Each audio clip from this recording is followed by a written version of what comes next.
In today's episode, I am delighted to be joined by Victoria Rader, who is a possibility coach and 8 times best-selling author, transformational speaker, and has a PhD in metaphysical studies.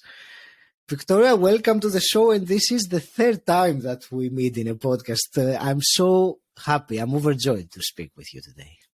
Oh, and it is so joyful for me. It's like homecoming, So we will have a gorgeous, gorgeous, beautiful value, I think, that'll be born today for you, for me, and for that soul that is seeking and will find a miracle today. I truly believe that. Me too. Now I also believe that, and I also said this intention earlier on. So this is brilliant. I will very quickly, just as a preface, I will say for the listener that I first met you when I came as a guest in your podcast that you had at that time, All About the Voice. And then you came as guest in my podcast last year, and you were episode 234. And we had spoken then about abundance, wealth, and prosperity. It was when you released your book, Prosper Me, 35 Universal Laws to Make Money Work for You. And that has been one of the very popular episodes of the podcast. So here we are again, having another conversation. Oh, I'm thrilled. I'm thrilled, Augie. We'll talk about manifesting miracles today, among other things. Before we start with that, can you give me like a brief overview? How was your journey between the last time we spoke on the podcast and now? You had just released the Prosper Me book. How has that been for you, and what has happened since? For the lack of sounding cheesy, which I will, it's been miraculous. It continues to be miraculous. The purpose for that book was such a genuine yearning in my heart to show people that they're worthy of a fulfilled, stable, and prosperous life, and to show them step by step how to get there, not theoretically only, but practically. Walking the journey that I have walked. It's not a perfect journey, but hopefully for somebody, it would have eliminated their mistakes. And to have now received hundreds of clients I have some people, some readers that are on the 3rd time of reading that book, and as they're reading it, there are new layers being peeled for them. And as the new layers are being peeled for them, for their soul, new financial opportunities are opening for their prosperity financially. And yet there's no confusion between the order of the two. That the money is simply framing the person they're becoming. That's the purpose for money. Money's job is to create a foundation for you to walk on as the person you're becoming. And that is what that book has been intended to do. And I genuinely sob with every note I get where there's yet another person that remembers who they are, starts living as who they are, and allows for money to come to support their journey. Well, and then there's a ton of products, new team members and all of that, but that's secondary. That came in. That's amazing. I like what you just said about framing the person you're becoming. And I think the word become is a key here, because from my own experience and my own journey in personal development, it's all about who you become. What you do and what you have are only results of the becoming bit. So it's the becoming we must focus our efforts, I think. And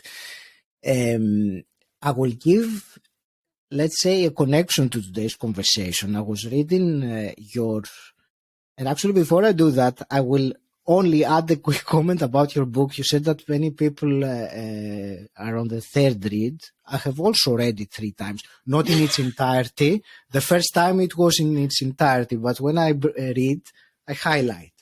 So then I go back and read what I have highlighted, which takes much less. And Yeah, I can really testify about that the book has many layers. The topic of money, I think it's probably more pertinent than ever, the way that the global situation is. So, yeah, I'm just saying that I really believe what the book has been very insightful. That's all I will say. And coming back to what I started earlier, I was reading your newsletter a few months ago, and you were talking about manifesting, and there was something that when I read it, it really caught my attention. It dragged me to it and said, I really want to have a conversation about this on the podcast, because it is a topic that it's not very well known.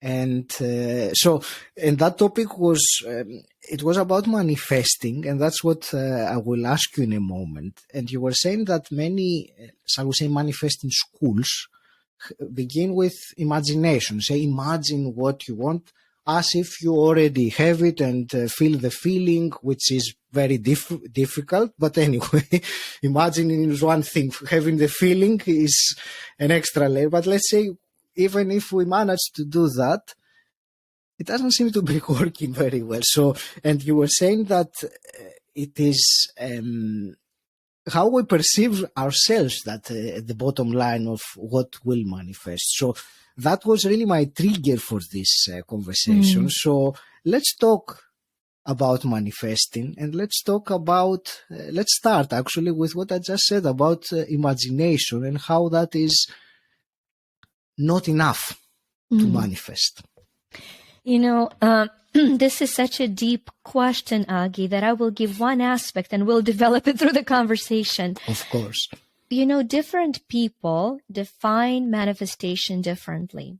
And it's very important to know how you define something in order to refine it. Okay, so let's start there. Let's start there. So I define manifestation very simply. It is taking a possibility and transforming it into reality. That's my very basic, very simplified understanding of manifestation.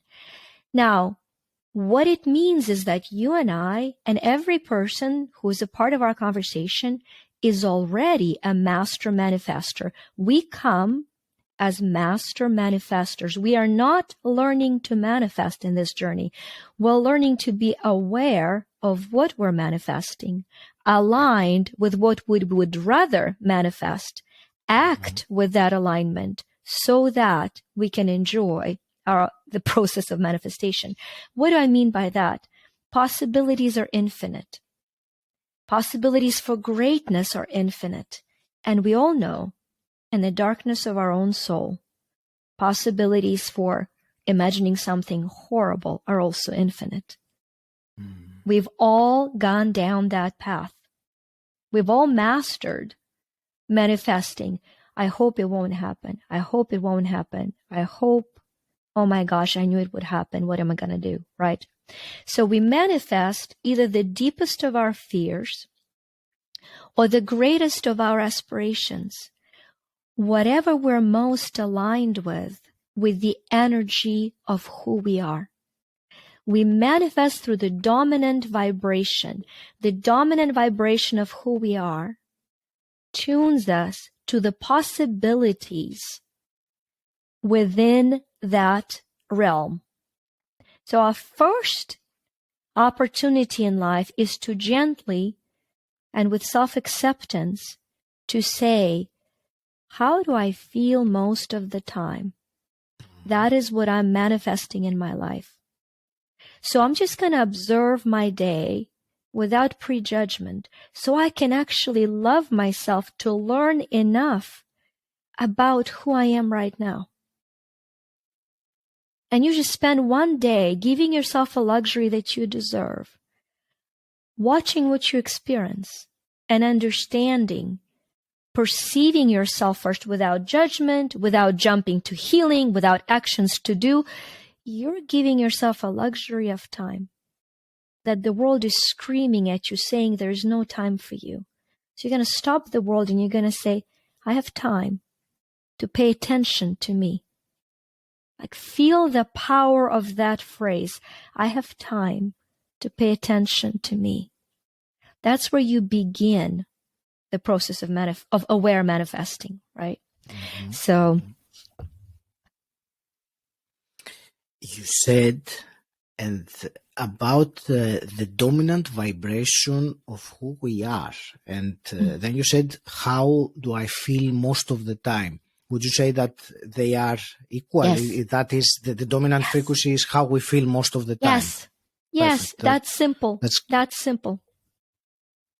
Yeah, because the term dominant frequency can leave some uncertainty. So what is that? But how we feel most of the time, I think it's a matter of just looking inwards and observing what's going on. I think we know it. We just need to pay attention to it.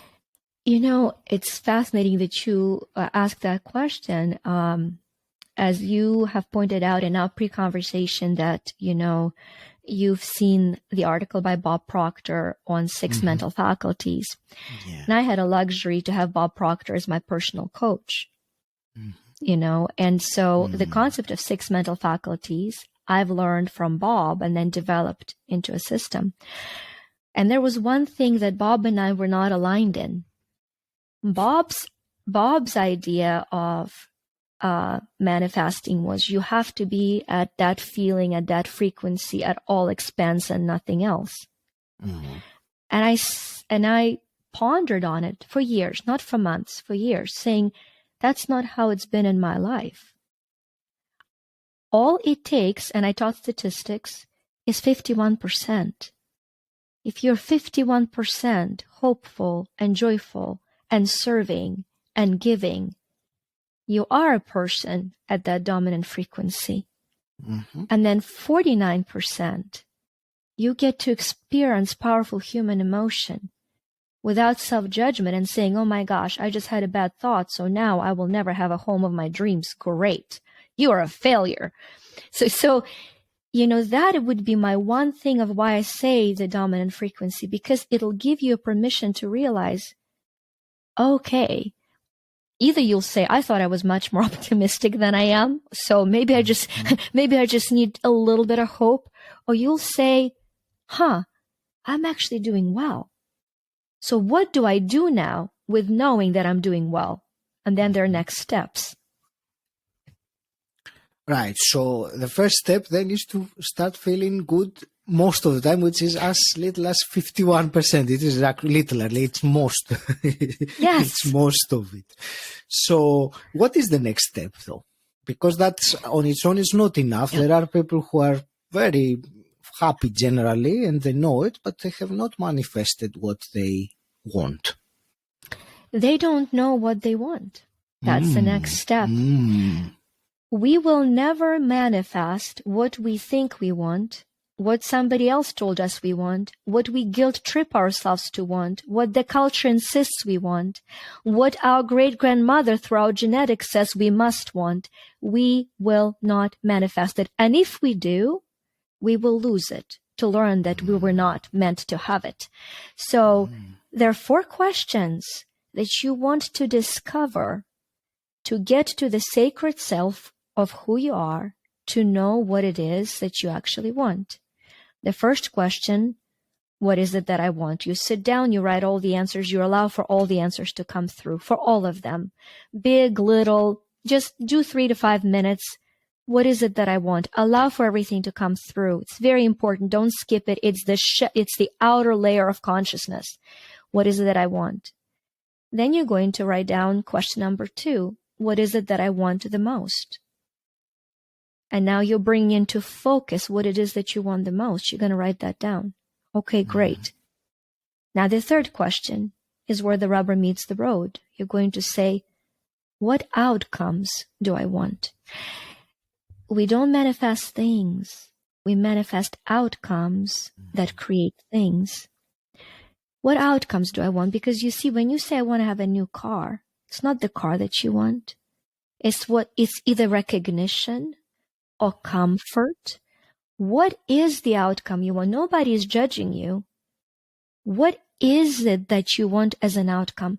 And the final 4th question is going to be, what is the outcome I want the most? And once you tune in to the inner of knowing of what your soul, I call it sacred me, what your sacred me is attuned to manifest through you at this moment, which is that greatest outcome, then and only then you can create that outcome and witness miracles of everything else that you didn't even know you wanted, that are bringing you immense joy. Mm-hmm. This is such an important point that you just made now, Victoria. And, I suppose every person will have their own interpretation in their mind of what you just said. But for me, it is really what you said about the outcome and what exactly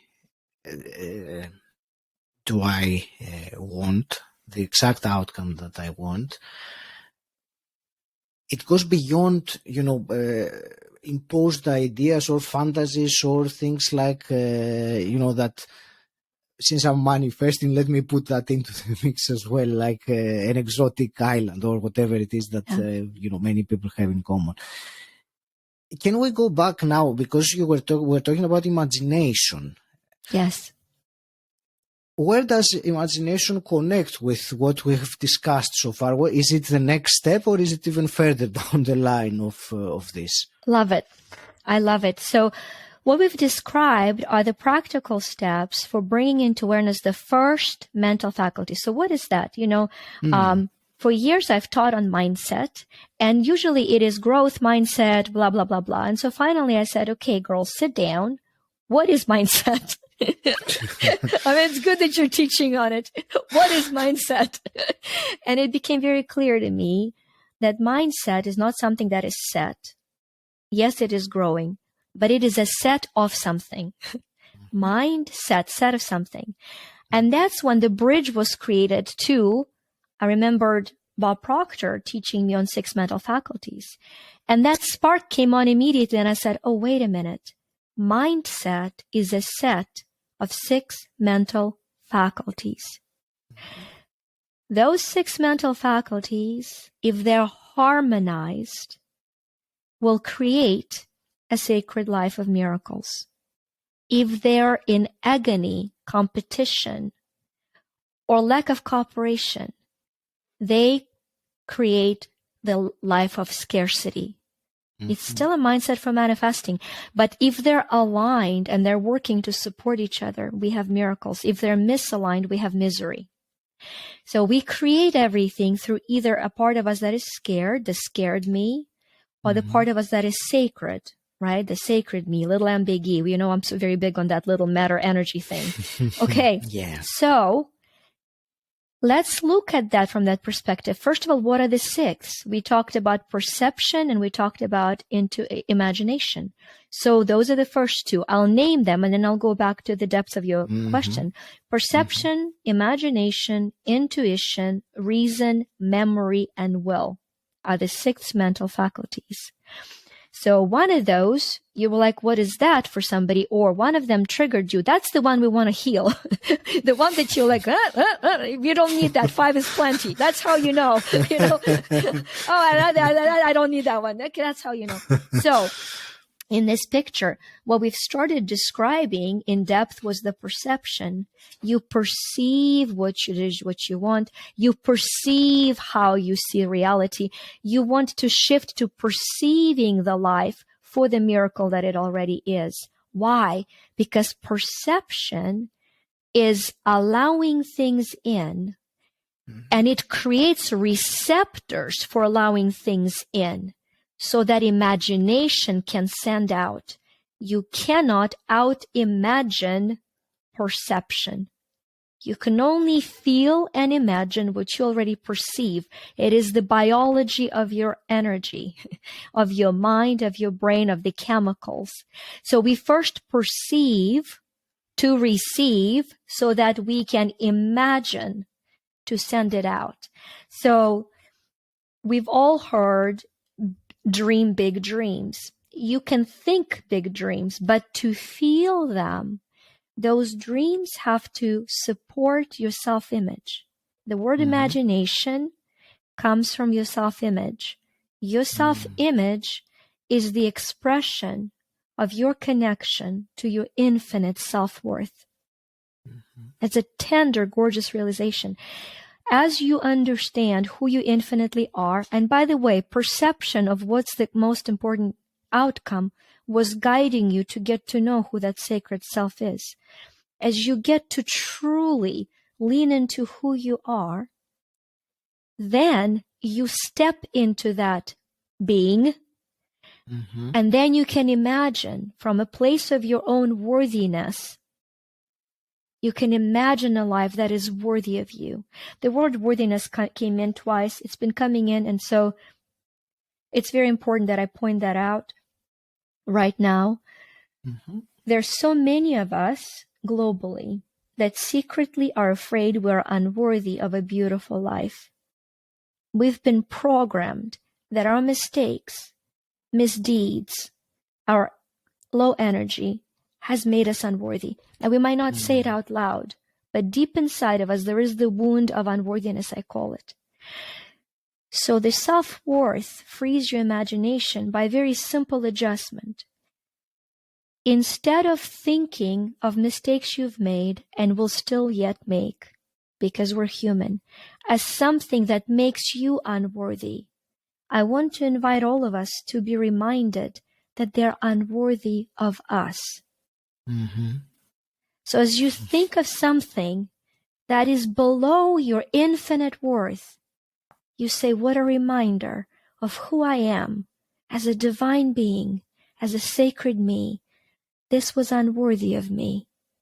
I will do better. This is the most healing paradigm for your imagination because it heals and restores your self-worth. And when you spend just one day, A, perceiving the unworthy actions of who you are, B, releasing them with gratitude so that your sacred self expands, C, you become more of who you truly are, and then you say, I truly can imagine a life that is deserving of me because I remember who I am. And when I say the word remember so many times, remember, we said the word memory. Memory was the third faculty.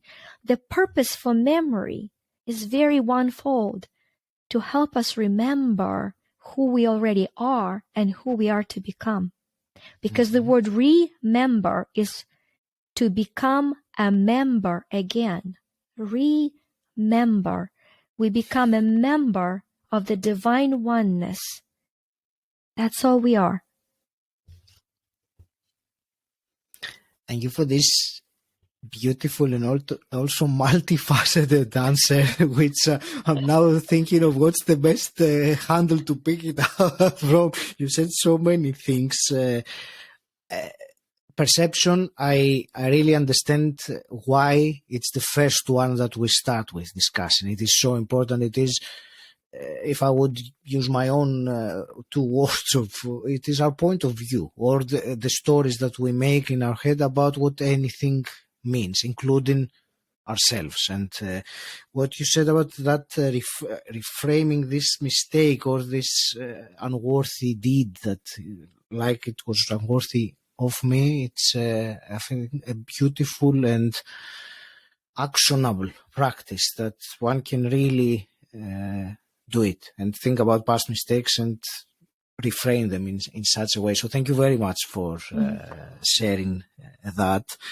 I also like, I hadn't heard before about the remembers, become members again, which is, it makes sense. It makes sense to me. And I'll carry on a little bit with the mental faculties since we started discussing them, so we can briefly review the other three, and then we'll go back to the manifesting miracles.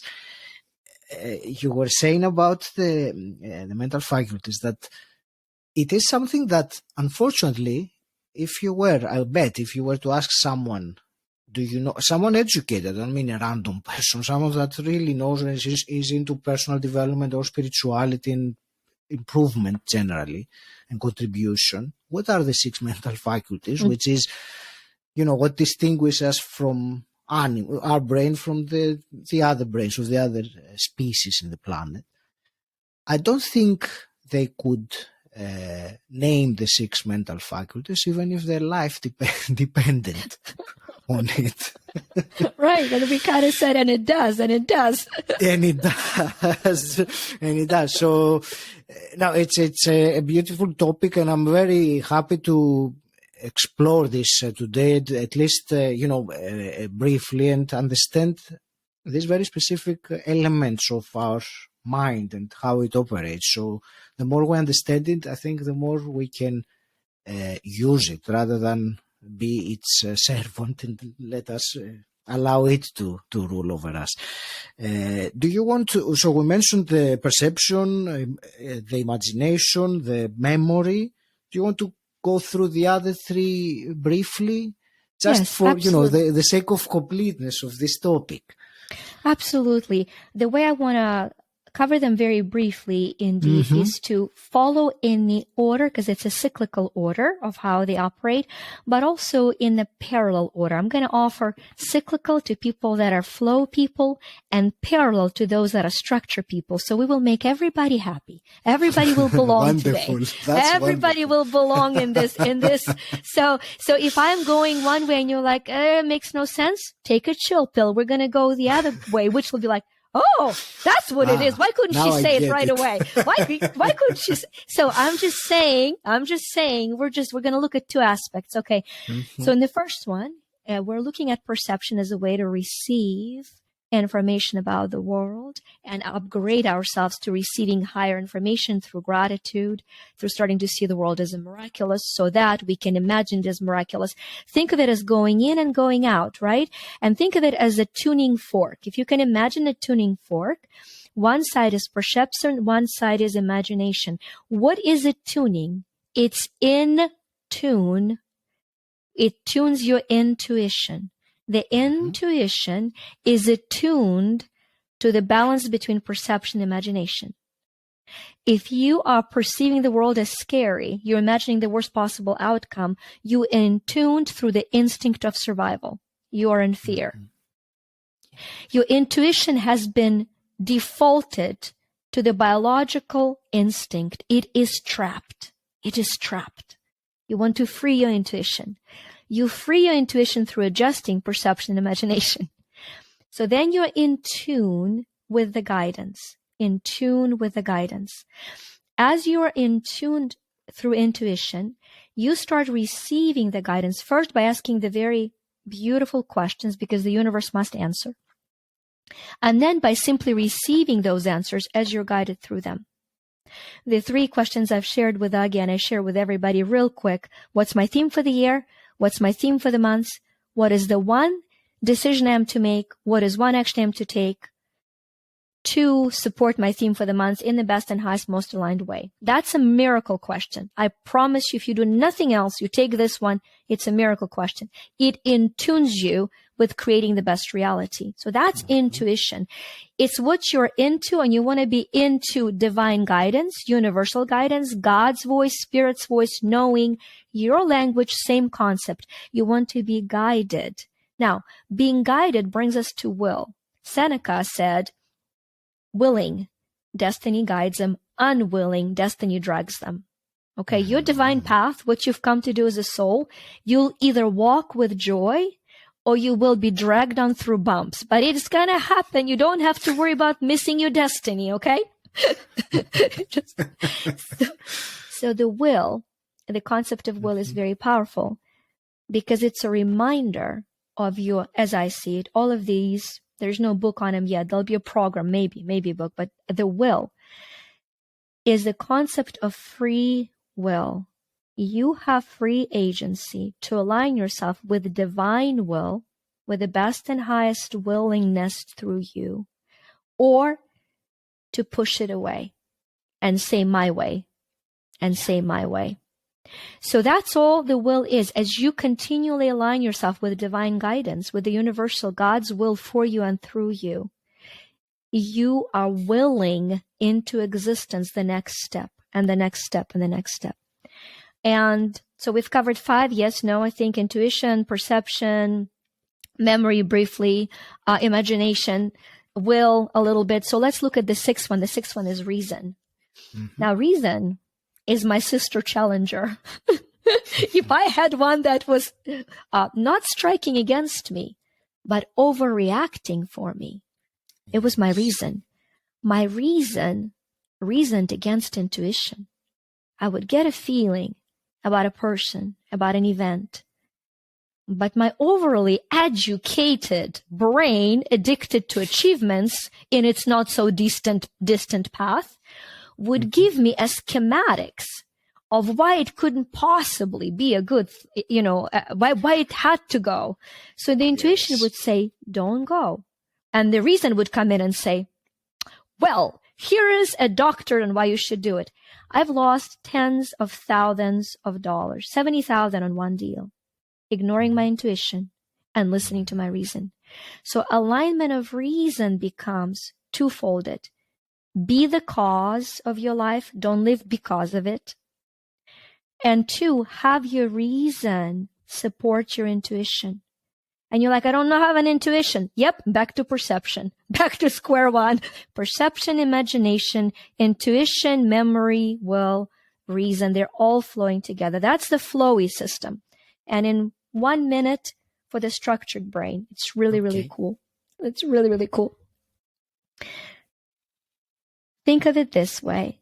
There are 3 structures of creating and manifesting your reality. 1 is input-output. That is your perception, imagination. Input-output, perception, imagination. Okay? The next one is going to be call to action. That's intuition or reason. Call to action. You always want to receive the call to action from intuition and have reason give you reasons to follow it. Okay? And a third one is going to be point of surrender. Point of surrender. Your memory is going to invite you either to surrender to the pain of the past or to the truth of who you are infinitely. Choose to remember who you are infinitely. Surrender to the infinite self. As you do, follow from the place of that sacred infinite self. Will it by aligning the direction in your life. That is a very basic 3-point structure, right? Input, output, point of action, choose to surrender. Thank you for explaining it in both ways. For me, both made sense in a different way, but it is great to see it approached in 2 completely different ways. So that's beautiful.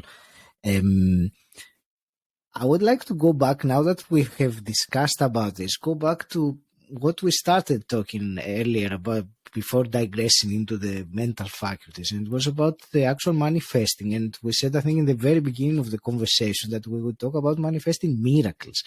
So what is a miracle? How do you define a miracle? Awareness of infinite love being present. The more complete the awareness, the greater the miracle. For us, we measure miracles. For divine, they're all the same size. Just our disconnect from infinite love that creates the size of a miracle. I love it, because you also gave earlier a definition of the manifesting, which is the possibility to transform to reality. So now it all ends up into a very detailed and specific definition. That's the word I was looking for. So I know that you are working on a specific program to help with manifesting miracles, as you call it. So let's bridge the conversation into that and discuss about exactly what is it that it involves, and in what way one can benefit from it. I want to tell you that first, that this program has been created through me for 25 years. without me knowing, right? Obviously. And for all of us, the greatest message we are delivering has always been created through us without us knowing it. When we realize it, we deliver it. But my daughter, my oldest daughter, is now 25. She's just an incredible human being. I have two children, my 21-year-old son at the time of recording this and my 25-year-old daughter.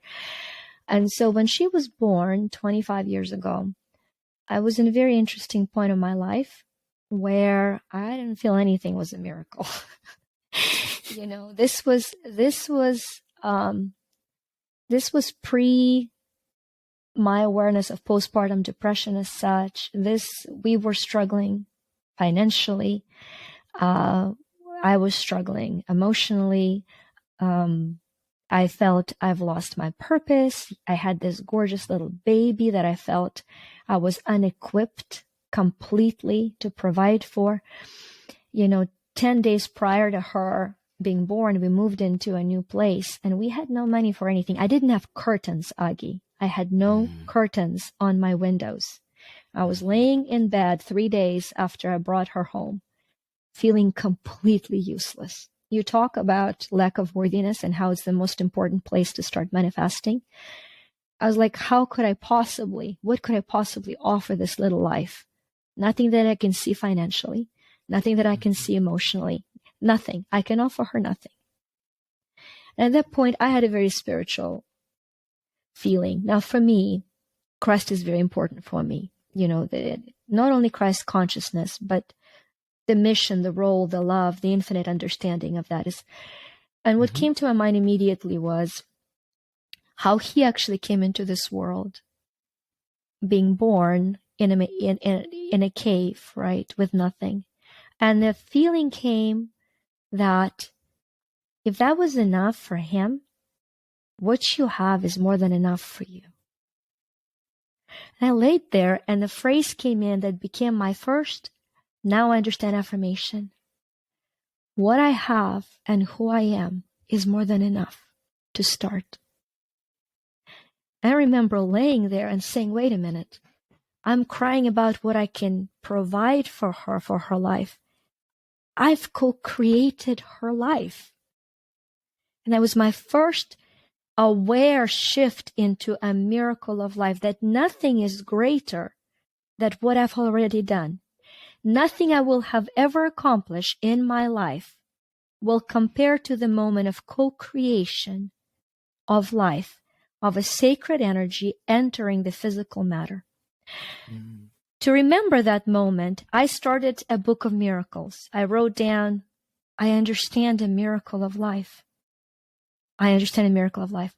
And every so often, when I would experience a very high, powerful emotion of miracle, I would jot it down. And then when I would have lows in my life, because being a human, we have a privilege of experiencing lows. Remember, 49%. Let's write this, baby. I like how you said privilege. A privilege. I like that way of describing the lows. We chose this. What a truly.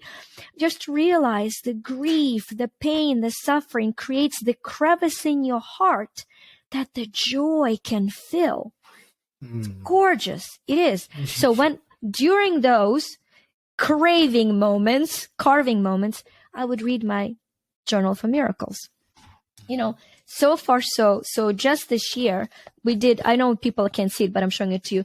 We got the Miracle Me journal, and it tells the story of that, and it allows for you to start writing miracles that you perceive, because it's so important to start perceiving the world as miraculous. So in the program, in the free masterclass, manifestmiracles.me, we start with perceiving, first of all, we're going to do a healing, the energy healing with mental mindset shift of starting to see yourself for the miracle that you are. Not as a shallow feeling, I'm a miracle. The inner voice goes, yeah, you are. I'm not. No.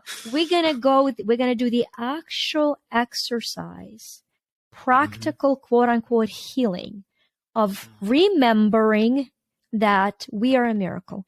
As you remember that you're a miracle, you start vibrating at the energy of being a miracle. Then we'll do other exercises to trigger every single one of these mental faculties to create a reflection back to you that, yes, this is the life of God's greatest miracle. I'm one of God's greatest miracles. It's the truth. Why would I ever limit my life to a reflection of anything other than that? So that's the process of creation that I am pouring into that, and it is bringing me an immense, immense joy. And an immense amount of contribution, I would also add with that. Tell us again, where can people find that? Manifestmiracles.me. And me That's stands for you, for me, as me, matter surrendering to energy, mortal surrendering to eternal, material to essential, and manifesting to expansive. We had that, I remember we were talking about that in the previous podcast conversation, which, Victoria, is there something you wanted to discuss about what we have been discussing? So now that we have completely failed to mention, I don't, I want to start wrapping up and concluding this episode. To be honest, I don't have any other question as such, since I am the podcast host. I mean, I have 100 questions, but nothing that feels right now to me that I have to ask. I don't feel like I want to ask anything else. So what I will do instead is allow you to close this podcast episode with anything that you feel is beneficial with, and I will just refresh our memories. We said in the beginning of the episode our intention about manifesting a miracle for the listener as well. So no pressure there. I'm just going to leave you with the parting words. First of all, thank you for this powerful question. Second, yes, pressure. Pressure is healthy. Without pressure, we die. Without the right pressure internally, our body collapses. Without the right pressure externally, our body explodes. We all want a perfect, loving, balanced amount of pressure. So thank you for a gorgeous pressure question, because it creates sacred space for me to share what I'm going to share. So I'm going to remove for all of us the need to be pressured in an unbalanced way, and invite the miracle of a healthy pressure that allows for a miracle of life. That's not even an insight. That's a frame for the insight. The insight. Last week, my team was doing an amazing, not last week, oh my goodness, tonight, at a time of recording, not at a time that you're here, my team is doing a program on belonging. And I wanted to share a mind shift for all of us as a part of a mind shift towards miracle. I love English language. It's not my first language yet. It's my favorite. So when you look at the word belonging, there are two ways that your mindset will decipher it. It will decipher it either as belonging. I am longing for a loving relationship. I am longing for money in my life. I am longing for health. I am longing for opportunity. I am longing. And so many of us are belonging. We are longing. Longing is the energy of desperation. It is the acknowledgement of us not having. It is an energy of dominant frequency of lack. So I would like to do an energy shift for everybody who's listening, for new receptors of belonging with, not to. You see, we started belonging because we had the wrong article. This belongs to me, possessiveness. You belong to me, possessiveness. We're all longing for freedom, so we don't want to belong to anybody. So we're going to give us new receptors of what it is to belong with.